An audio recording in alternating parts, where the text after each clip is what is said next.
Our next speaker is a fabulous and fascinating person. So you all know that Bill Gates is the richest man in the world. It's also generally understood that he's one of the smartest. And so at Microsoft, there's kind of a cult that has emerged of like kind of evaluating how smart people are. And at Microsoft, if you're a smart person, they say like, oh yeah, they're a high bandwidth individual. They got a lot of bandwidth, right? Bill Gates described our next speaker as a super high bandwidth person. So speaking as somebody who has the intellectual bandwidth of a Radio Shack ham radio from 1977, I am so looking forward to hearing her share out and give us an experience that we can all take away. Christine Comaford is a leadership and culture coach. She's sought after for proven strategies by executives at both small companies and large companies. She's an entrepreneur. She's launched and sold 5 of her own businesses. She's been a venture capitalist. She's invested in 500 different startups, including small loser companies like Google. And as part of it, she's like kind of stretched out her own mind and her own consciousness. What it doesn't say on her standard bio is that she's worked as a hospice care worker for over 16 years. What it also doesn't say on her bio is that she was a Buddhist monk for 7 years. Right? Please help me welcome Christine Comaford.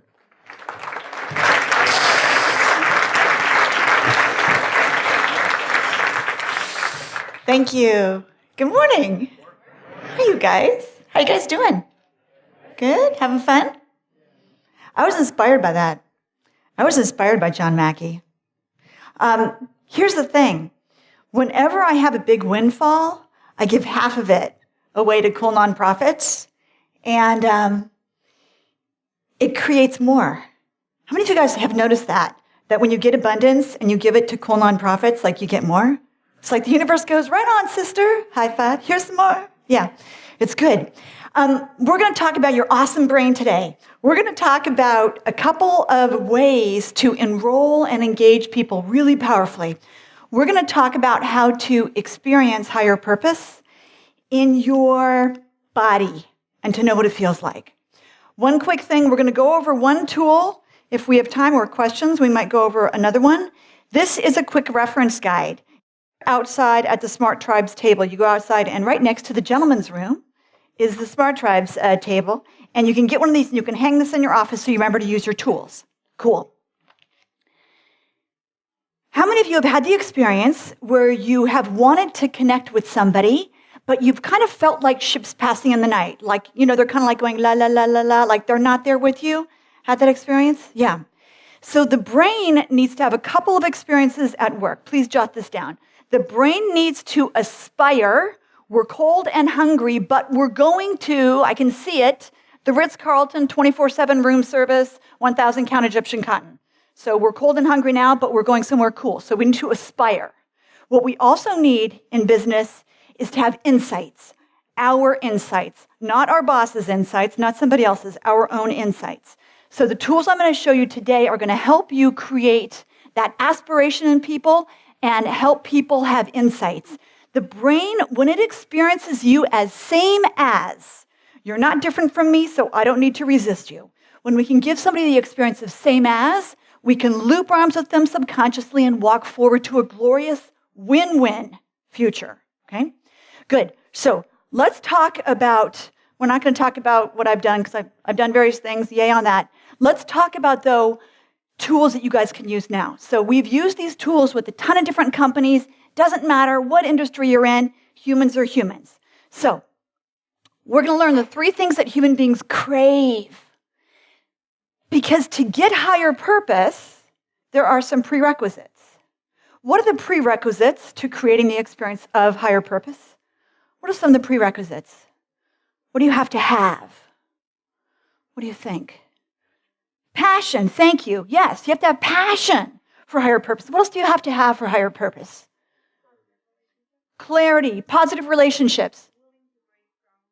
Willing to break boundaries. Authentic self-knowledge. Confidence in yourself. Maybe sometimes confidence in others. What else do you need to have to create higher purpose? Empathy, courage, commitment. How about trust? Okay. Safety. Safety, belonging, and mattering. All together, safety plus belonging plus mattering equals trust. A vision for the future. Where are we going so that I can feel excited about it? Yeah. Because if it's like, the 7-Eleven, I don't know that I'm on board. Okay, good. We now know, thanks to Carnegie Mellon, Stanford, Harvard, NYU, MIT, Columbia, that 90% of our decisions, 90% of our behaviors are driven, are dominated by our emotional brain. 90%. We all think that we're such intellectual powerhouses, and we are with 10% of our brain.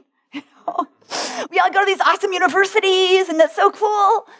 And 90% of our decisions and our behaviors are driven and dominated by our emotional brain. The pathways going from our emotional brain to our intellect are like a 6-lane superhighway going in one direction. Whoosh! But the pathways going from the intellect to the emotional brain are like a little teeny trail in the forest. So what does this mean? We are super emotional creatures. And once we understand how to speak to the emotional creature, we can experience higher purpose, we can have greater engagement, we can have more enrollment, we can not have sick days, etc. Artist's rendition of your brain. It's not physiologically accurate. What matters is, let's talk about 3 kind of general areas of your brain that matter at work, that matter when we're trying to come together with people. Reptilian brain. Reptilian brain is responsible for temperature regulation, breathing, balance. The reptilian brain, if it could speak, would say dead or not. Not alive or not. Dead or not. The reptilian brain is a stimulus response machine coded for survival. Survival, physical survival. Next, mammalian brain.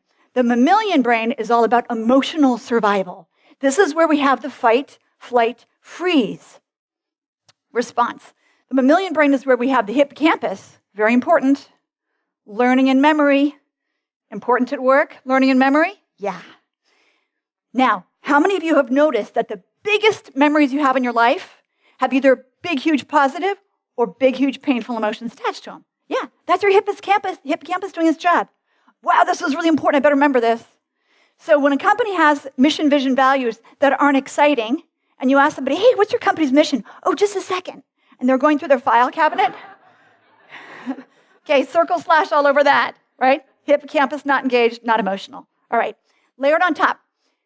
Neocortex, prefrontal cortex right behind your forehead. Oh, if the mammalian brain could speak, it would say friend or foe. Better than dead or not, a little more evolved, but still protecting. Okay, are we going to eat lunch together, or I'm going to be lunch? Okay. The neocortex, the prefrontal cortex, best part about being human or about being a dolphin. That's pretty much the only ones that have them. So the neocortex, the prefrontal cortex, is all about, I'm here, but I want to be there. How do I get there? So the prefrontal cortex is where we have planning, decision-making, vision, okay, differentiation, problem solving. If the neocortex could speak, it would say, what can I create? A little more interesting than safe or not, dead or not, okay? When we're under a lot of stress, changing directives, etc., we will often go into what we call the critter state. Because let's call it a cute name, because it's kind of a gnarly place, okay? The critter state is like, you're like a little critter. Safe or not, dead or not, fight, flight, freeze. Critter state, we don't have access to the best part about being human. Prefrontal cortex is not available. It is offline. How many of you have experienced critter state, maybe even this morning? Yeah. Guess what? That's called part of being human. Now, what we want to do at work, though, is we want to get people into what we call the smart state, where we get the flame email from Joe and we go, wow, Joe must be having a bad day, okay? Whereas otherwise, right, the critter state response is battle, and we kick into that. Now, let's look at one tool that will help you navigate this. Because here's the thing. The more people that we have in their smart state, all 3 parts working together, the more we have what's called a smart tribe. Smart tribe, good for business. This is 1,000 companies that we have polled using our tools. Sales closing faster, 50%.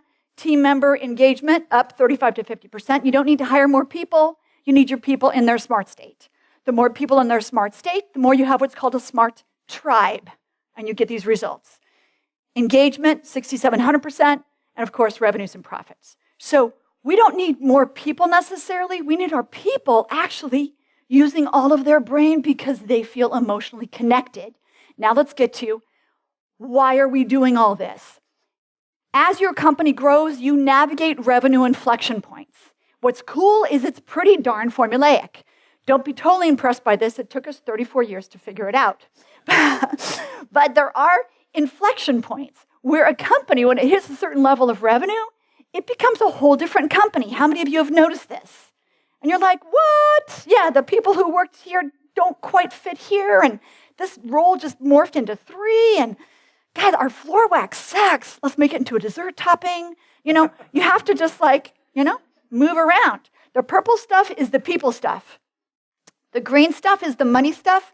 The blue stuff is the business model stuff. But you all know, you do the purple stuff, you take care of the people, and they figure out the money and the model, right? It's all about the people. So now it's time for tools. Maslow was right. Maslow nailed it. One little modification though. Once we have food, water, shelter, warmth, and Wi-Fi, you missed that part. Then and only then do we need safety, belonging, and mattering. Safety, freedom from fear. Certainty, the ability to navigate even when we're freaked out. Belonging, connection, we're in this together. I'm part of a tribe, I have equal value. Mattering, I'm seen and appreciated for my unique gifts. I am not a cog in a wheel. Let's look at how we can decode this. When a person's in critter state and they crave safety, they take safety away. It's a scary world inside, identity coherence, so I see how scary it is outside. So if someone's spreading gossip, fear, and rumors, they're simply in critter state asking for safety. Make sense? If somebody is isolating, withholding information, kind of pulling back, they're in critter state and they're probably craving belonging. They're not feeling like they belong in the tribe, so they're isolating and pulling back from the tribe. Mattering. If somebody's in their critter state, you've all had this experience, and they're craving mattering, but they're not getting the experience of mattering, they take mattering away. Condescending, making others feel small. People aren't bad.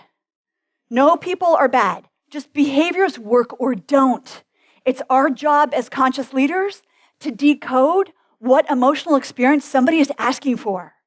Start to listen when you're at Starbucks. Is that person asking for safety from the other person? Are they asking for belonging? Are they asking for mattering? Nobody buys what you sell. They don't buy a product or service. They buy an emotional experience. Whole Foods. Why do you shop at Whole Foods? What experience do you get? Safety, belonging, or mattering? Mattering? What's your experience? There's no right answer. What's your experience for shopping at Whole Foods? Belonging. Okay, yeah, I'm part of the Eat Healthy tribe. Yeah, for me, it's safety. I want good, safe food so that my family is okay. We all buy products for safety, belonging, or mattering. Let's do a quick lab together, then we're going to do a breakout. When someone has the behavior of fight, flight, freeze, what might they be craving? Safety, belonging, or mattering? Safety, good.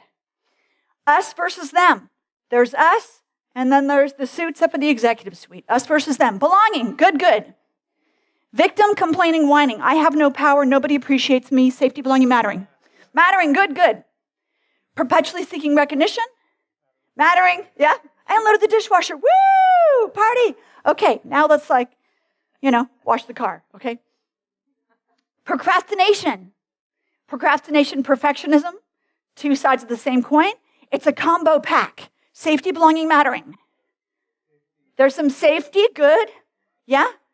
Ooh, tell me why. Tell me why mattering. What's your experience around that? Pardon me? It has to be good enough or I might not matter. And I don't know how to succeed, so I'm going to stand here and freeze and go, and be in my critter state. Yeah, good. Okay. Here's how we can bring safety, belonging, mattering, and behavior. Truly engaging mission, vision, values. So we know what the tribal code is, so we know how to be safe in the culture, how to belong in the culture, how to matter in the culture. Number one penalty, punishment for human beings for centuries, it's not death. What is it? Excommunication, etc. Because you're not safe. You don't belong. You got kicked out of the tribe. You don't matter. We kicked you out of the tribe. Why is social media so popular? Safety, belonging, mattering. Belonging. I found the hamster lovers. Okay, what else? Mattering. I found my hamster lover tribe, and they like seeing my pictures of my hamsters and their little outfits, and I'm seen. Yeah, good. Individual development plans. At work, when we give people career pathing, individual development plans, how they can grow and evolve. They're safe, they belong, they matter. We give them that experience. Cultural rituals, high fives, celebrating each other for modeling values, safety, belonging, mattering. Accountability structures, fairness, etc. Safety, belonging, mattering. Let's give people, through our behavior, the experience of safety, belonging, mattering, and let's give them the experience through our communication. Because when we do, people take greater ownership than ever before, are more engaged than ever before, step out of tactical into strategic, and have more clarity, focus, accountability. So let's look at communication. Somebody's in critter state. They're spreading fear. They're not experiencing safety. I've got your back. We're in this together. Let's figure out a plan, a backup plan to the backup plan. Someone's in critter state. They're isolating and withholding information. You're like, what's up with that? They just want some belonging. Great. I'm so glad you're on the team. Who else can we bring together? You're going to create this tribal experience of togetherness. Somebody's in critter state, maybe. They're putting people down. They are maybe doing some bullying. Sometimes we see that with mattering. Hey, you're my top pick to run this project. I totally appreciate you. I see you. I see your gifts. Let's do this. Okay? Now, all of you guys, sooner or later, need to do an SBM index. Why? Because it's a really great way to find out how your tribe is doing. An SBM index is 3 questions each. 3 questions safety, 3 questions belonging, 3 questions mattering. Then we find out, whoa, the investments team? Oh boy, it's not looking good over there. The investments team needs belonging, right? We also need belonging in admin. You can understand then who needs what where, and then when we do the roundup across the whole company, what does the whole company need? Then when you do your culture plan and talk to us afterwards at the table if you need help with this, you understand if there's growth, appreciation, measurement, engagement stuff you need to do. We call this an SBM index heat map because you can see where the hot areas are and you can see where the green stuff is. Everything's cool where the green is. Everything might be working great, and then you might be blowing up, right around here.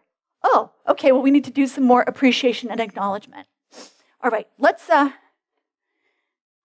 look at what this means in sales, and then we're going to do a lab. In sales, what this means is when we find out the emotional experience that people want from us, safety, belonging, mattering from our product or service, then we can talk to the 3 parts of their brain. Let's move this together. So example, the prospect must code you as same as. You're the same as me. I want the experience of safety. You're providing safety. Kumbaya. We're in this together. So the prospect must code you as same as to buy, the client to buy, and to buy more. So one of our clients, commodity business. I cannot stress that enough. Commodity business. Let's use our little pointer. Webinar to healthcare prospects. Pay attention to what we're doing here. Crucial and controversial new legislation. Crucial. Reptilian brain's like, must stay not dead. Okay? Controversial. I'm going to analyze that. Okay? We're talking right to the prefrontal cortex. Controversial. I'm going to think about that and get analytical. Okay? We're talking to the 2 parts of the brain. To ensure you know how to make the best choices. Best choices feel good.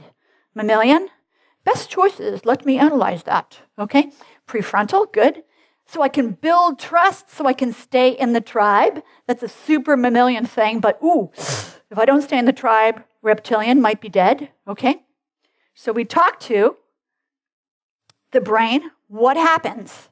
They do a webinar, 210 prospects, 210 attend the webinar, 77 result, 32 closed sales. That's freaking nuts, okay? That's nuts. Those are nuts results because they got the emotional experience they craved. And of course, they get all sorts of other good stuff too. So let's do a lab. In a minute, we're going to do a buddy lab.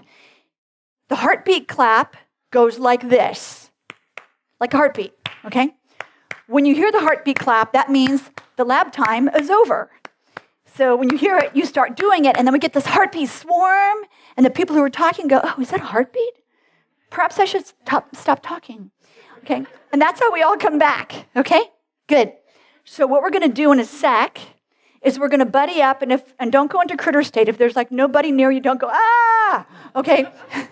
You can have pods of 3, okay? Just pods of 2 or 3. What you want to do is first do a little bit of navel contemplation. Who are 3 people I would like to increase connection with? Perhaps a customer, perhaps a prospect, perhaps your significant other, you'll thank me later, okay? Perhaps a child who's not doing their homework, whatever. They're craving a certain emotional experience. Let's unpack it. So pick 3 stakeholders. What does each one crave? Safety, belonging, mattering. How do you know? How do you know? Look at their behavior, okay? And then what are some messages you can give them?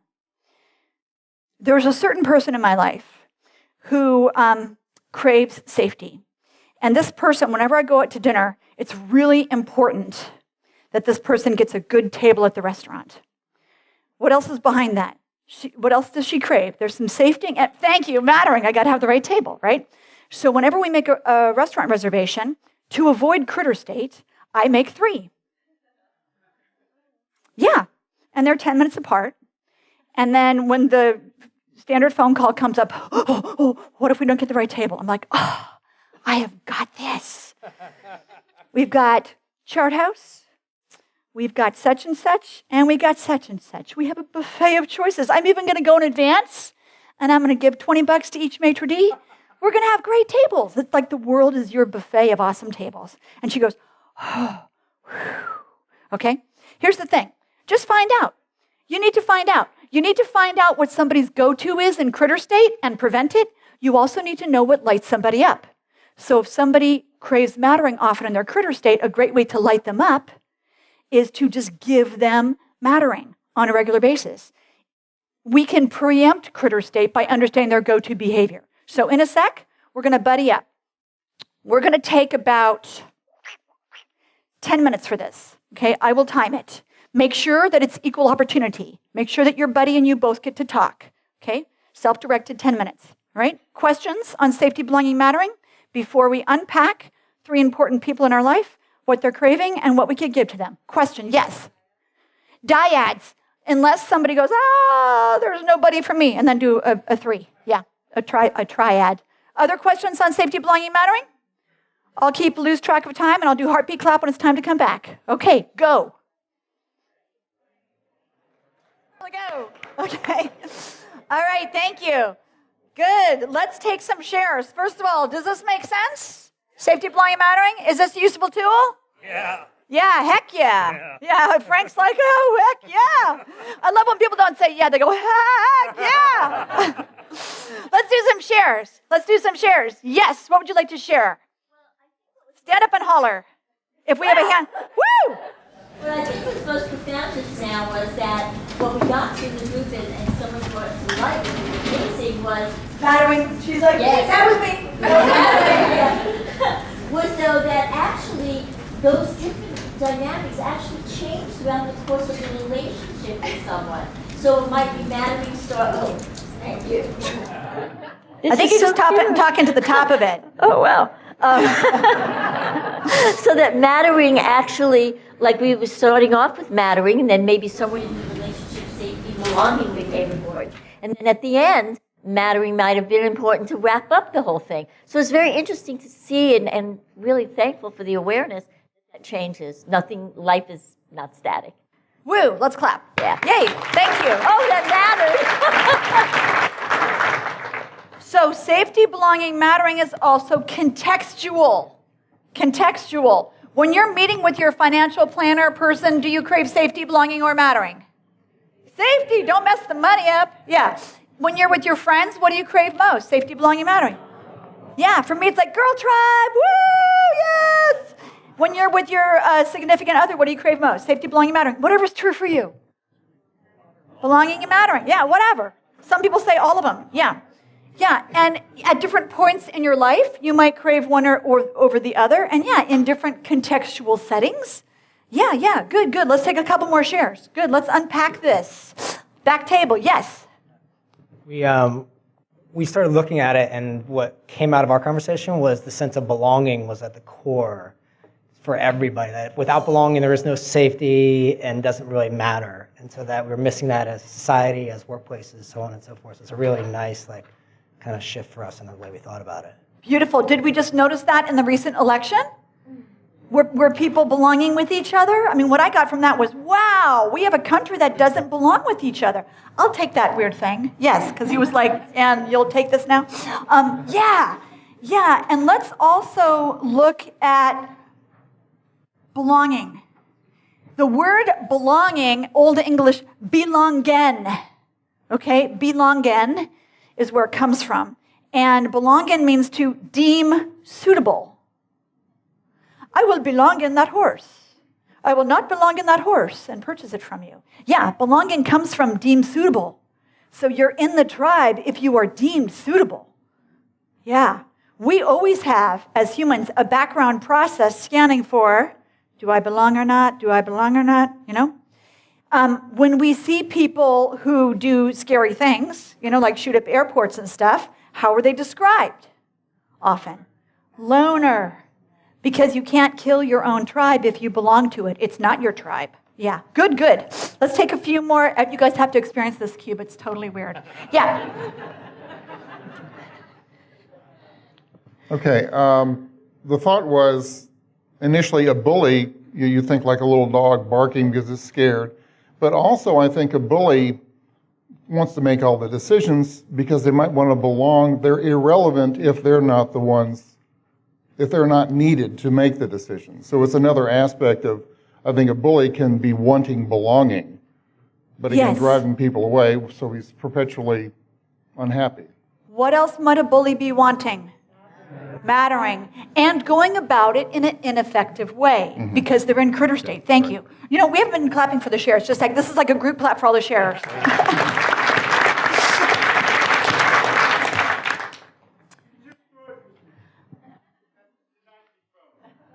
Okay, just don't throw it back to me. Because my eyeballs look different directions, and this one's like, what's happening over there? And this one's looking forward, and I'm like, go ahead. We were talking about, this is great, helpful to think about the messages that the people might need. I talked to my daughter who's bragging a lot and condescending to other people, and she's got the mattering thing, I think. Yes. But if you just are giving encouraging messages, at some point, is that actually just enabling? I mean, maybe that's the next stage, but we're curious about to what extent do you need to get the person to be reflecting on the behavior, and how do you do that? Yeah, okay, good, thank you. And wait to clap. Yeah, because clapping is important. Okay, so here's the thing. We don't use safety, belonging, mattering to enable. We still hold our employees accountable, We still have healthy boundaries and all that good stuff. And it has to be authentic. Because how many of you had the experience of somebody totally kissing up to you? Yeah, you're like, la, la, la, la, la, it's not landing, and now I like you even less. Yeah, that didn't work, okay? It has to be authentic. So often when someone is in critter state, we can ask them what experience they want. Quick reference guide. Remember how I mentioned this? Okay, this is what's so awesome about this. You're learning this FAR panel. You're learning safety, belonging, mattering, okay? So when someone's in critter state, or if just somebody is having a repetitive, interesting behavior, because behaviors, people are good, behaviors sometimes work or don't. Look at the middle panel, and you'll see there's a tool called the outcome frame, which is one of my favorite tools on the planet. And you can say, what would you like? And they'll start to tell you. And you have to use it the way we print it because it's hypnotic language, but it's not like hypnotic language. It's actually good hypnotic language. It's pinky swear, only for good, not for evil, hypnotic language. What would you like? What will having that do for you? How will you know when you have it? Back to your No, it was yours. Right, it was yours. When you were saying that you wanted some mattering, whoops, I mean, I want belonging, whoops, I mean, I want safety. And I was saying, how will you know when you have safety? So when you're unpacking this and you're explaining safety, belonging, matter to people, and they're saying, I really want to belong, just jump to question number 3. How will you know when you have it? Will I be invited to more meetings? You have to understand. You don't know what their emotional experience is. You don't know what belonging means to them. So please use the outcome frame. You'll get the little thingy from us. And if you leave your card in the little green box on the Smart Tribes Institute table, we'll send you a digital one of these. And you can have a lunch and learn with your team. Okay? And then this stuff is really self-explanatory. So I want us to unpack what somebody's emotional experience is, because 2 things. Everybody has a different map of reality, and we really don't know what it's like to be them. And also, there's a term in neuroscience called complex equivalence. Complex equivalence simply means we have different definitions of the same word. So if someone says something, you can't assume that you know what their experience is. The 2 words in the English language that have the most varying complex equivalence are integrity. Okay, that's a situation right there, okay? And respect. That's why we have all the songs about I'm not feeling the R-E-S-P-E-C-T. Well, I'm giving it to you, but I'm not feeling it, okay? This is where you use an outcome frame, right? How will you know when you have it? This is how I will have R-E-S-P-E-C-T. Okay. Did that land for you? Yes. Okay, just because I did do... Show my daughter that frame. Okay, yeah. The outcome frame, seriously, it's a beautiful thing. My favorite question is, what of value might you risk or lose? So whenever executives, when we're doing executive coaching, I want more strategic time, what will having that do for you? How will you feel?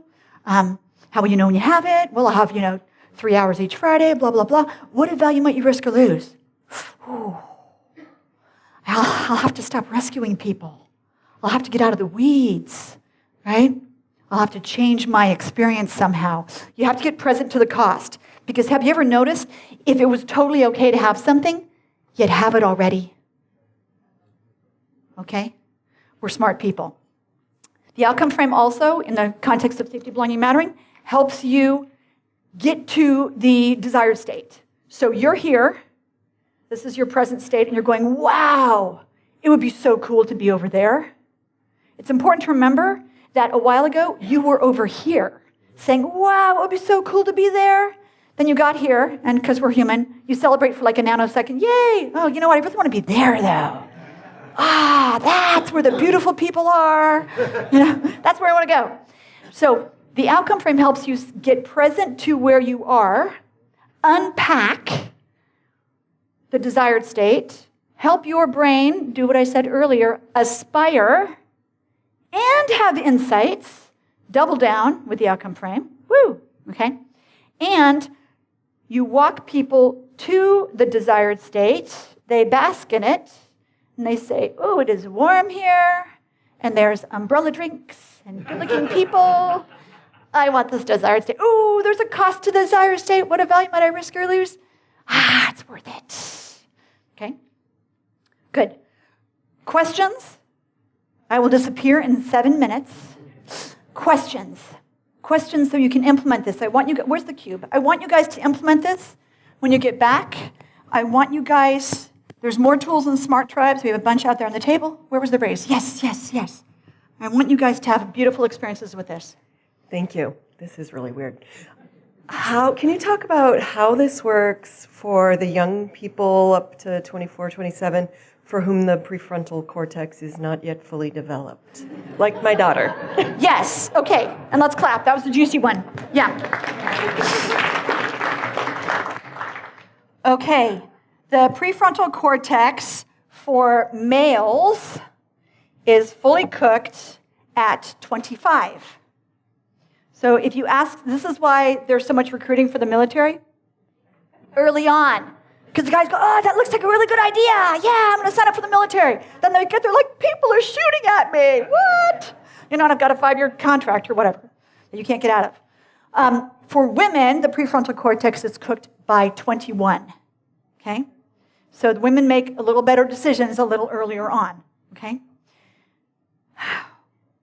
We're working with one company where they just put a young man in a very powerful position, and he's 27 years old. He's had 2 years of a fully baked prefrontal cortex. It's not long enough, okay, to make ginormous revenue decisions and to also manage people, which he has never done before. So, if that's going to happen, that person needs a leadership development program, some coaching. So one of our team members is coaching him because it's been made clear he will stay in that role. So we have to help him get up to speed quick like a bunny. This thing is always popping off my ear. So when you have people who don't have a fully baked PFC, it's really important to use the outcome frame so they start to understand the two most important aspects of emotional intelligence, which is self-awareness, which then helps us self-regulate. Self-awareness. Wow, I'm feeling really frustrated right now. Feeling frustrated. What would I like? To not feel frustrated. Okay, well, what's the positive alternative? Because when you see the outcome frame, you're going to see that you have to state it in the positive. The brain's not good with don't, not, etc. Okay, which is why it's like, yeah, no parking. Yeah, I'll just park right there. Don't be late to the meeting. Yeah, okay, be late to the meeting. Got it. So it works better to say thanks in advance for being on time. Thanks in advance for being there 5 minutes early so we can have a tribal gathering and get coffee and sit down and love each other up. Meeting starts at 10. Thanks for being there at 9:55. So when we have somebody who's not quite there yet, we want to use the outcome frame. We want to make sure if someone says, I don't know what I would like, I know what I would not like, say, great, tell me things you would not like. Which one hurts the most? What's the positive alternative? I would not like so much stress. Okay, what would you like? And they might be I would not like so much stress. So what would be the opposite of not so much stress? Thank you, brother. He would like to be more calm. Yeah. Okay, great. What will having that do for you? How will you know when you have? And then you're off to the races. So doing this with kids, they've got to be about five years old onward. Okay? About 4, they become like a little human, and they have like opinions. They start trying to take on the pain of their parents, and all that juicy stuff starts to kind of woo at about 4 years old. So before that, outcome frame doesn't totally work because they're kind of like, meh. I don't know. Toys, So use the outcome frame to start working on the self-awareness to then get the self-regulation. Okay? Good. I write for Forbes. If you want like more weird neuro stuff, you can get it every week at Forbes. If like this isn't enough. Good. One more question. Yes! And I'm going to get my cardio, which is awesome because I ate a scone and I shouldn't have. Okay, I'm going to do it. I don't want to hurt anybody. He's got gloves on.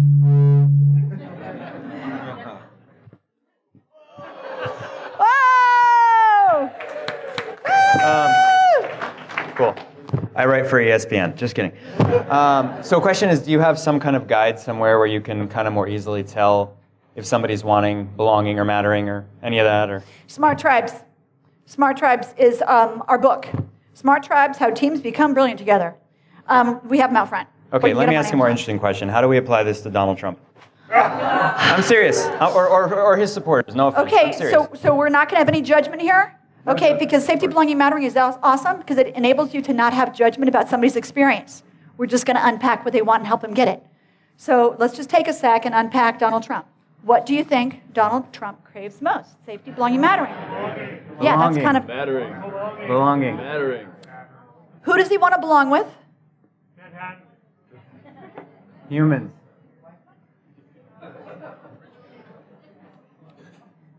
Okay, let's not have a judgment about rich people. Because I know a lot of rich people who are really, really, really awesome. Like Bill Gates. And, we work with 9 different billionaires at our company.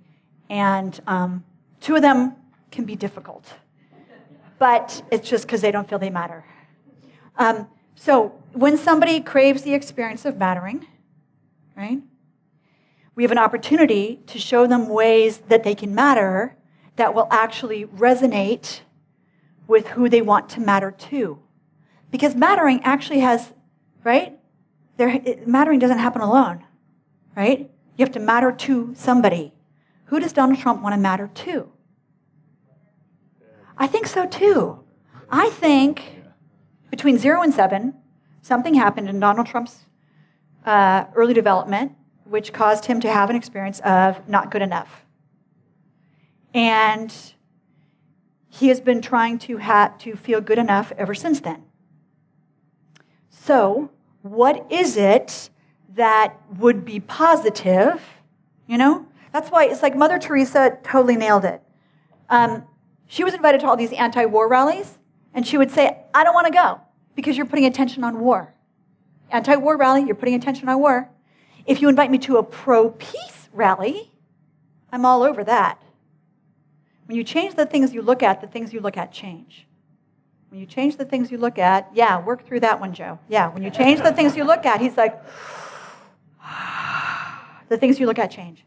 So why don't we stop looking at all the stuff we don't want with Trump and start looking at all the stuff we do want for the U.S.? That alone, what did the Dalai Lama say? I worked with the Dalai Lama for his tour in the Midwest, and he had me clean toilets for 2 full days. And they were handing out tasks like, who wants to clean the temple? Oh, pick me. And they didn't. And who wants to meet the dignitaries? Oh. No, I was denied on everything. And then they're like, who wants to clean the toilets? And I'm like, oh, that's really going to suck. And I look side to side, and I'm like, oh, everybody was picked. It's me. Cleaned toilets for 2 days. Totally trashed my manicure. Totally trashed my Lululemons. But then he had me stand in front of 14,000 people to represent Buddhism. And I was like, that's why I had to clean all the potties.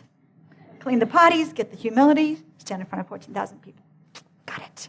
Okay, so let's focus on what we want to create, which is possibly helping Americans have more of an experience of belonging with each other and being safe with each other and mattering with each other. Because in my 18 years of hospice with the 33 people I've helped die, I am positive that what we leave behind is the experience that we create in the hearts of others. What experiences are you creating in the hearts of others? You can do it every day. When you bring safety, belonging, mattering to people, many of them have never had that experience before. As a leader, you can create a workplace that is so powerfully embodying your higher purpose because you're bringing that. And if you need it, everybody gets it. I will say to my team sometimes, I need some mattering here. I'm not feeling it. Oh, I need some safety. And they'll say, how will you know when you have it? And I'll tell them, and they'll help me create that. It's all bi-directional. Write down this word, and then I'll wrap. Together. Harvard proved recently that the word together conveys what? Safety, belonging, or mattering. All of them. We're in this together. Thank you so much for being together with me today. Mwah.